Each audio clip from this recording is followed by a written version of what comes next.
faith is where you might get meaning, but reason is where you have facts. And so what we've done is we've divorced those two things and put a line between them and made them into opposites. So you have to pick. You're either a person of faith or you're a person of reason. A book that's going around, it's kind of hot right now. It's sold maybe 500,000 copies. It's by two French authors, and if you know anything about France, France would be in Europe, and it's a what they call post-Christian Europe. The churches in Europe are essentially empty, with a few exceptions. If you're a person of faith, you get mocked for having faith in a place like secular Europe, and so for two French people to write a book like they wrote, it's kind of surprising, honestly, and it's taken off. The book is called God, the Science, and the Evidence. And for those of you who are like, man, I love a good read like that, let me give you some of the quotes they talk about in the book. We're not going to delve into all of this, but stay with me here. They say it's about this. They say, why the Big Bang, entropy, and thermodynamics all point to a beginning and a cause. How the universe's fine-tuning defies chance by orders of magnitude. Why DNA, biological information, and cellular complexity remain unsolved by materialism. What history, ethics, and logic reveal when viewed through the lens of rationality. Why even leading scientists are rethinking the limits of atheism. The book's kind of a banger. It's not, they even say it's not a sermon, it's not a slogan. We're just examining again the evidence, and it seems to point to the fact that there is a God. What they're doing is they're coming against this idea. And the idea is that science and religion are at odds with each other. So if you believe in science, if you're a scientific person, if you go through the scientific method, you like empirical evidence, then you obviously can't be a religious person. And if you're a religious person, clearly you don't understand science, and clearly you don't think clearly. Clearly you don't understand what reality is all about. And that they're in two opposite camps. Francis Schaeffer, author of A Different Generation, he said it like this. He said, what we've done is we've put faith in what he calls the upper story, and reason is in the lower story, and we've made a line between the two of those that never shall cross. So faith is where you might get meaning, but reason is where you have facts. And so what we've done is we've divorced those two things and put a line between them and made them into opposites. So you have to pick. You're either a person of faith or you're a person of reason. So you have meaning, but it's really based on nothing. It's not rational. But it's rational, but if you dig down into it, which is what this book talks about, it can't actually provide you with meaning. So you're kind of stuck. We've divided the way we think about things. And in reality, people on both sides of that divide actually do think this way. There are plenty of people, plenty of good meaning people who say, well, faith, that's what faith is. Faith is a leap without any evidence, and that's actually good. So if you need evidence, you must not really be a person of faith. In fact, that's a sign that you are a person of faith, is you don't need the evidence. You don't need to do that. And what happens when you talk that way and think that way is anyone who sees rationality as important, they get lost. They go, well, I guess that leaves me out. And then you also have people who are on the other side, and they say this is a material world, and that's all that it is. It's just the material world, and that's right. And if you believe anything different, you're an irrational lunatic.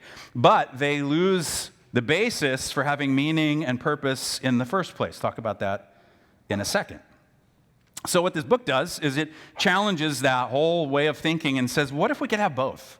What if we could have faith and reason? In fact, they said that the book is they call it a critique of materialism. And what they say is, okay, if you think the world is just the material that we have, that's an insufficient way to explain everything that you and I see and experience. Here's how one of the authors, they got all these authors to read it, people who don't necessarily agree with their conclusion. And this is one of the persons, but it's a Nobel Prize winner in physics, Robert Morris. This is what he says. Although the general thesis that a higher mind could be at the origin of the universe does not provide a satisfying explanation for me, that's many people, I can accept its coherence. If the universe had a beginning, then we cannot avoid the question of creation. That's interesting. What they're trying to do is they're actually trying to return to, if you know the history of science, a return to the roots of science. If you dig way back, what you find out is the first scientists, as we understand scientists, People like Galileo, Isaac Newton, Copernicus were actually people of faith, and they understood that God had made a world, and because God had made a world and we didn't understand all of the world, what they were to do was they were to go out and work to understand the world. One of the first commands that God gives human beings in the narrative in the scriptures is we're to fill the earth and to subdue it. We're to understand it and make sense of it and order it and put it together. And they just said, well, that's what we're doing. This is God's world, and so we're going to go explore God's world. He gave it to us to understand. If you know, the origin of universities actually came from monks who were doing this exact thing, and you can trace back the charter of almost any great university around the world, Cambridge, Oxford, Harvard, Yale. You can go to any of the great universities, and almost all of them, back all the way, you go back centuries, you find out these were people of faith who said, we want to explore. We want to understand. So what we need, though, is we need an answer that explains what it is that makes life life. And so I wonder for a minute if you would engage your curiosity with me. And I want to give you three realities. You can't get around these three things that require some sort of explanation. If you're a person of faith, you're going to go, yeah. If you're not a person of faith, you're going to go, okay, help me. I want to understand this. So three realities. Here's the first one. How do you explain intricacy and design? How do you explain intricacy and design? I'll give you three examples. This is a picture of and this is not my lane, but I did some research, a bacterial flagellum. I know you feel like you're in biology class, but this is a bacterial flagellum. So a simple bacteria, like E. coli, something like that, has within it a fully, you can don't Google this now, Google it later, pay attention. You find inside of it a fully functional rotary motor with a propulsion system. Has 40 precisely arranged protein parts. Has a rotor, has a stator, a drive shaft, bushings, a universal joint, flexible propeller. Its motor is powered by ion flow. I had to look up what that means. It's a thing. Spins up to 100,000 RPMs. It can reverse direction in a fraction of a turn. It uses built-in feedback to control and adjust movement in real time. It's a literal engine. Question: in your experience, do engines assemble themselves? Just tell me, in your experience, do they? If you're an engineer, you know that if you remove one part from an engine, or it doesn't quite work or doesn't line up, the engine doesn't work. Rotors don't align themselves, generally speaking. U-joints don't assemble themselves. And so you could see, couldn't you, how it would be quite a leap of faith to say that, hey, what happened was over millions of years, random mutation led us to an engine. That's quite a hey, if you want to think that, that's okay, more power to you. That's quite a leap. Okay, that's bacteria, Scott. Okay, let me give you something a little more personal. Here's a picture of your aortic valve inside of your heart. Again, not my lane, but let me just read to you what this does, okay? These are all the parts of the aortic valve in your heart. The aortic valve in your heart controls the flow of blood in one direction, allowing it to move forward without ever flowing backward. It's made up of 3 semi-elastic flaps that open and close about once every second, responding perfectly to pressure change. This one-way valve handles extreme pressure differences while sealing tightly, preventing any backflow. It performs this task, listen, continuously for decades without wearing out or failing. Engineers study this valve closely and attempt to copy its design to improve artificial heart valves, yet they struggle to replicate its efficiency and reliability. What they are trying to imitate already exists in the human body. Looked it up.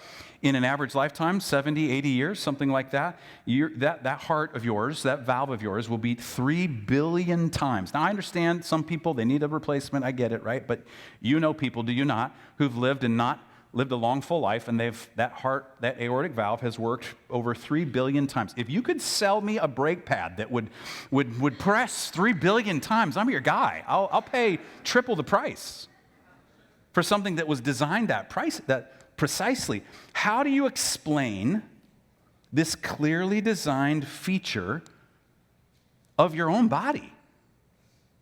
What do you got? One more. Your DNA. Deoxyribonucleic acid, the code of human beings. This is an approximate picture of it. Here, a little mind-blowing. 1 cubic millimeter, so a millimeter by a millimeter by a millimeter cube of DNA, contains 470 petabytes of data. I put the number there. That's 3.76 quintillion bits of information in 1 metric millimeter of DNA. So that would be equal to 470,000 terabyte hard drives. So if you got a Mac, which is God's computer,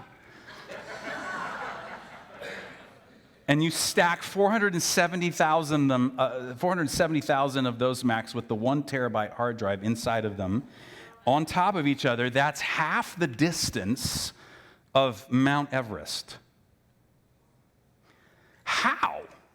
I mean, we're in the AI age now, right? People are trying to smaller and smaller things, and if you were to study this, it's astounding what we as human beings are able to do at the almost just microscopic macron kind of level.